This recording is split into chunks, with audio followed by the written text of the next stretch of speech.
Google Search Console is one of the best tools you can use for SEO because it helps you track your keywords, monitor your rankings, and find problems in your site that most people completely miss, which is exactly why I use it to help dozens of SaaS companies rank #1 on Google. But it's not the easiest platform to get started with, which is why in this video, I'm going to walk you through the complete setup and show you real examples of how it can help you rank #1. But before we can start using it to rank on Google, we need to make sure it's set up correctly, because if you get this wrong, you won't have any data to analyze in the first place. So here's how you do it. So you're going to go over to search.google.com/search console, and you're going to go ahead and hit the Start Now button. It's going to take you to a page that looks like this. Then you're going to be hit with two options here. One of them is a domain, one of them is URL prefix. The difference between them is that the URL prefix is going to be anything like subdomains like blog.domain.com or resources.domain.com, versus the domain is going to include all parts of the entire domain. So that's going to include blog.domain.com and resources.domain.com and the main root domain. So this is going to include all of them. For a starter site, or if you're just setting up Google Search Console, I highly recommend just doing the domain option here. So I'm going to go ahead and insert my domain. So in this case, we're going to do revenueseo.io. Go ahead and hit continue. Then it's going to take you to a page that looks like this. And usually it's going to say GoDaddy right here. We're not going to show you an example with GoDaddy, because if you have GoDaddy, you can pretty much skip this entire section. And since it's just a one-click setup and the GoDaddy integration is super helpful. But if you have a DNS provider or domain provider with anyone else besides GoDaddy, I'm going to show you the steps here. So you can hit any DNS provider like this. And then for the record type, the TXT is actually recommended, but we're going to do a CNAME because it's actually much easier. So what you're going to do is head over to your DNS settings, no matter which domain provider you have. I actually do use GoDaddy, but again, I'm going to show you an example of doing it manually. So go ahead and head over to DNS, and then you're going to add a new record. This new record is going to be a CNAME, just like this. Then back in Search Console, you're going to copy the CNAME label host, put that in name, and then the CNAME destination, put that under the value, and then you can hit save. Then boom, we have a success. And then in Search Console, you're going to hit verify. Now it's going to come up red the first time. This happens 99% of the time. You can hit OK and then come back here into any DNS provider, change this to a CNAME, verify it once again, and it should light up green as a success. Then you can hit go to property. Up on the left-hand side, you see that you have your domain there and the property is set up. Then the final thing you're going to want to do to set up your domain is to type in your domain and also type in /sitemap.xml, just like that. Then what you're going to see is the sitemap shows up no matter which website platform you're on. All you're going to do is copy the URL like that, head over to Search Console. Under indexing, if this tab is closed, open it. And under sitemaps, you're just going to insert your sitemap like that and go ahead and submit it. Then boom, the sitemap has successfully been submitted. And now Google can index your content on your website. Now that Google Search Console is set up, you need to know what to look at because there's a ton of data in there and it's easy to get overwhelmed. So we're going to walk through exactly what you should focus on. Diving into Google Search Console, what we're going to look at is if you hit full report right here or go over to search results like this, we're going to look at the main metrics you can look at to monitor success in Google Search Console. So the first thing is going to be your clicks. This is going to be the blue line, and up here it shows you the total number of clicks over the given period of time. Clicks are organic visitors to your site that came in completely organically. So that means they were not direct traffic. If they clicked to your site through a Google search, that counts as a click. Then we have impressions over here. Impressions is the purple line. It showcases the number of views on your given URL on Google. So if someone searches up a given query and you're ranked at #1, as long as they see your URL, and because you're obviously ranked at #1, so you're going to be the first result on the given keyword, but they don't click, it still counts as an impression. And however many times they see it, it counts as an impression. And then we have the click-through rate here, which is essentially the green line. And this is essentially the percentage of the impressions that turn into a click. So for example, on Tuesday, September 16th for this random website, there were 45,000 impressions and 233 clicks, meaning 0.5% of people saw the given result on Google on a random search on any of the searches that the site is ranking for, and 233 of them clicked through. And then we have average position here, which is the orange line. And essentially this is the average position for the given queries that you're ranking for across all of the queries, all of the thousands and thousands of queries that you're ranking for. Typically, you don't want to look at average position too closely. The only time you should be looking at average position is within a 24-hour time span because it's an average and it doesn't really show you your positional rankings. It gathers the average of not just your main rankings, but also outliers, which is going to bring your average down. But if you're on a 24-hour period of time and you click on the average position, you can actually sort by the average position over here, and you can see the individual keywords where you're ranked on over a 24-hour period, because typically keywords don't really move that much over a 24-hour period. So let's go up here and reset the filters. I'm going to show you guys another piece of this tool, and it's going to be the inspect URL tool up here. So you can inspect any URL in your entire domain. So in this case, I'm going to take the domain of this website, just the main homepage, and put it in here to show you guys how the tool works. So what it's going to show you is that the URL is on Google. This means that the content is indexed, or the page is indexed. There's going to be a few other things you can look at, such as if it's an HTTPS crawl, if it's an HTTPS experience, if the page is indexed, you can go down here and there's a few other factors you can look at, like the sitemap it's referring to, when it was last crawled by Google, and then also the user declared canonical URL or the Google selected canonical URL. This is pretty important when it comes to technical SEO on your site, because you want to make sure there's a canonical URL set up for all of your URLs. And then you could also test the live URL up here. You can let this load. Then you can also request indexing right here. So this is important for rapid indexing. You can index pages that you recently published if you changed the page, recently republished rather. So these are called like content refresh editorials. If it's already on Google and you refresh the page to increase the quality of the content or any other factors, you can come in here and request indexing again. And essentially this is going to test the live URL, and then it's going to go through and index it, and you should get a green pop-up that it was a success. You can also put in a new URL of a new piece of content or page that you just published, and it will say that the URL is not on Google. This means the URL is not indexed yet. And you could even see further under the page indexing tab that the page is not indexed, but it is crawled, just not indexed. So in this case, to rapid index content within 24 to 48 hours after publishing, let's say you just published this piece of content right here, you can hit request indexing, let this load through until it's a green success, and then you'll be confident that within 24 to 48 hours from the time of requesting this indexing, your piece of content will be live on Google and actually ranking for a given keyword. And the final thing I'm going to showcase that is important to focus on within Google Search Console is going to be under this indexing tab, and it's going to be under pages. So what you're going to see here is that the gray number is all of your non-indexed pages, and then the green number is going to be your total number of indexed pages on Google. You could also see this in a graph. So as you can see, we indexed at least a few hundred pages right here. So what you can see is that we removed pages that were not indexed from the site as a whole rather than indexing them. And overall, we've been decreasing the number of pages that are not indexed and actually increasing the number of pages that are indexed. This is across thousands and thousands of pages.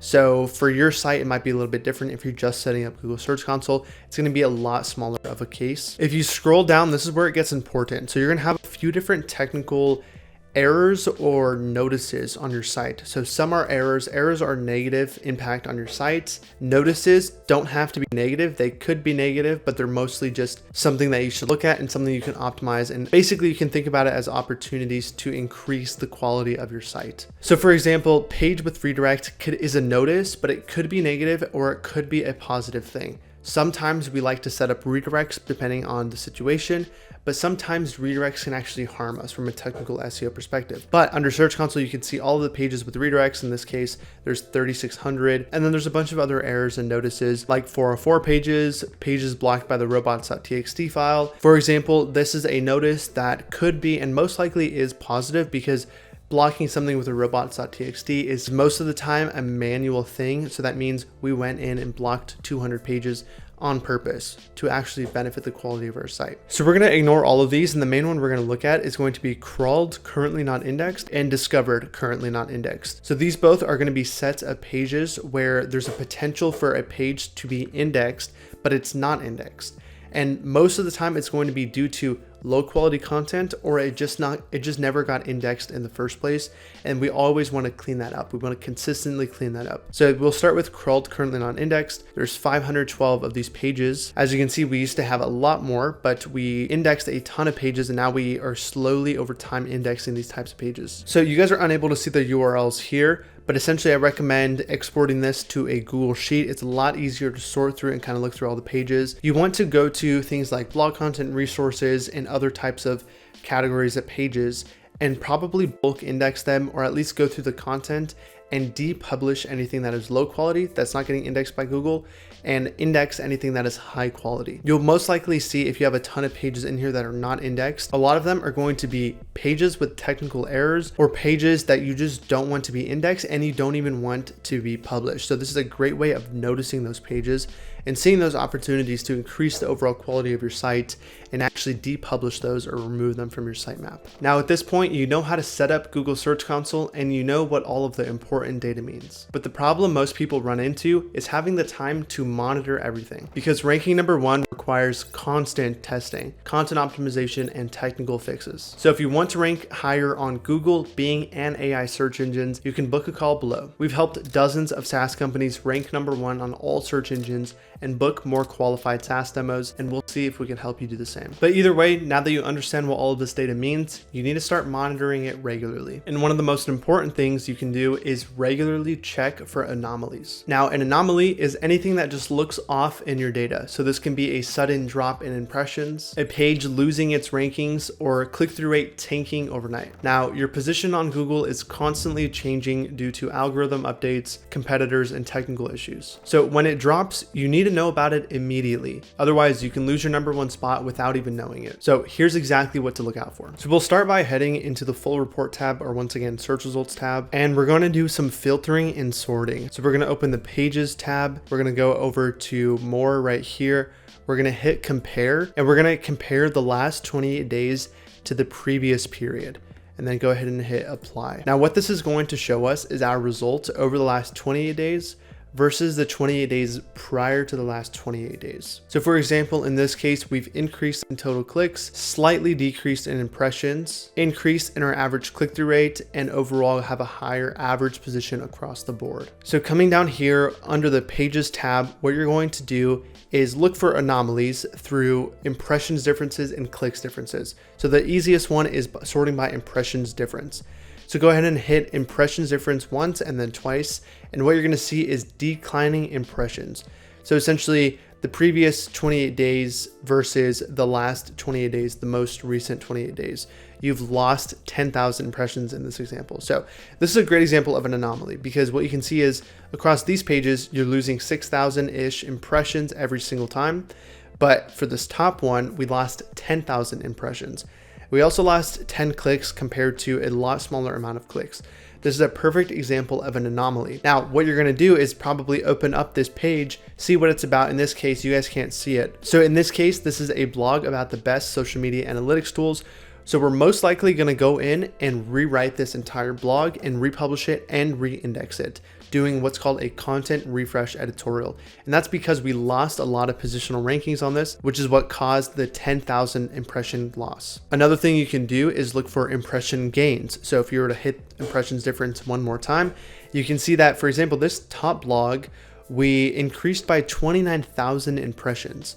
Now, the way you can capitalize on a positive anomaly is by doing supporting content for it to rank it for variations of the keyword, so you can rank for tons more keywords. And then you could also go into the blog itself and actually link it out to other blogs, since Google really trusts this blog now, since it's ranking for so many more keywords, getting so many more impressions and clicks. You can use the authority that it has to boost up other blogs by internal linking to those blogs. And the reason we know this is an anomaly is because all of these articles down here have 5,000 to 7,000 increased impressions, but this top one has 29,000. And there's actually a second anomaly on this page because this one has 11,000.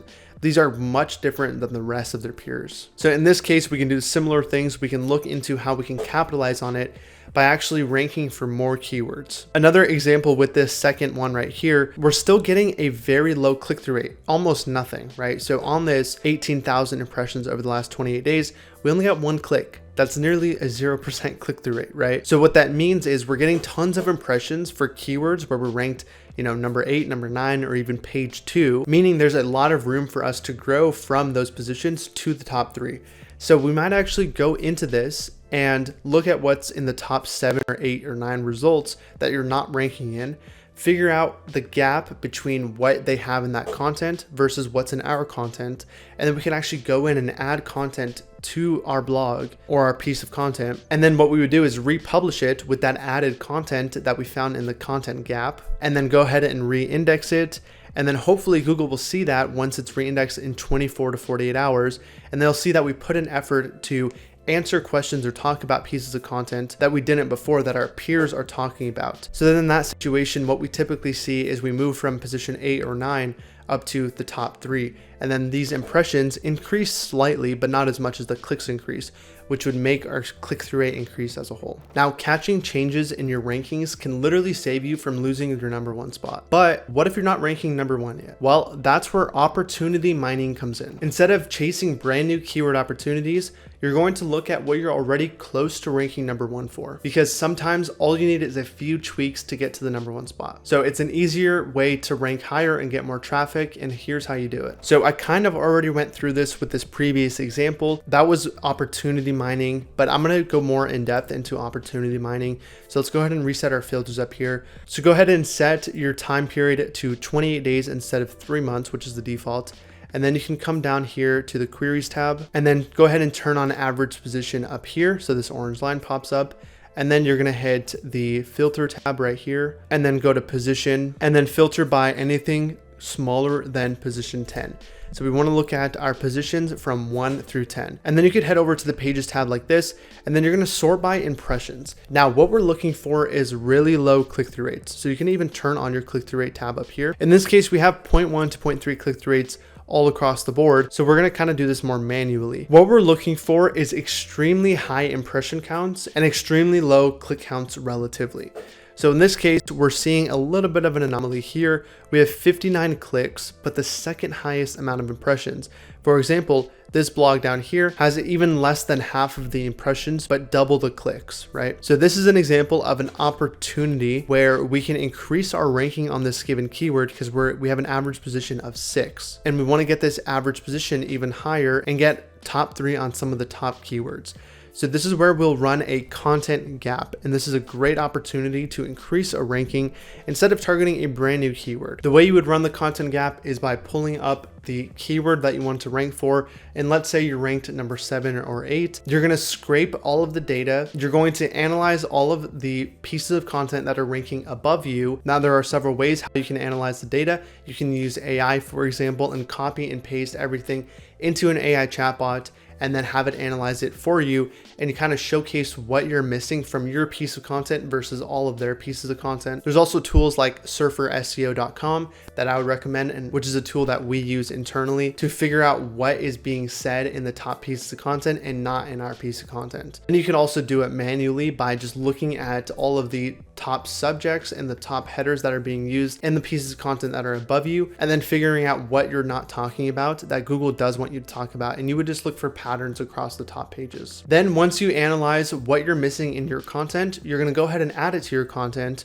whether it's going to be at the top of the content or the bottom of the content. It does not matter as much. You kind of want to emulate what's going on in the rest of the pieces of content that's ranking above you. Then once you finalize your piece of content, you're going to republish it, and you're going to come into Google Search Console, put it into the URL inspect tool, and then you're going to hit request indexing even though it is already on Google, because this is what's called a content refresh editorial. Now at this point, you know exactly how to use Google Search Console to help you rank #1 on Google. But if you want to maximize the number of people coming to your site, you need to be ranking everywhere. So if you want to see the exact strategy we use to help our clients rank #1 on AI search engines, watch the video right here, and I'll see you over there.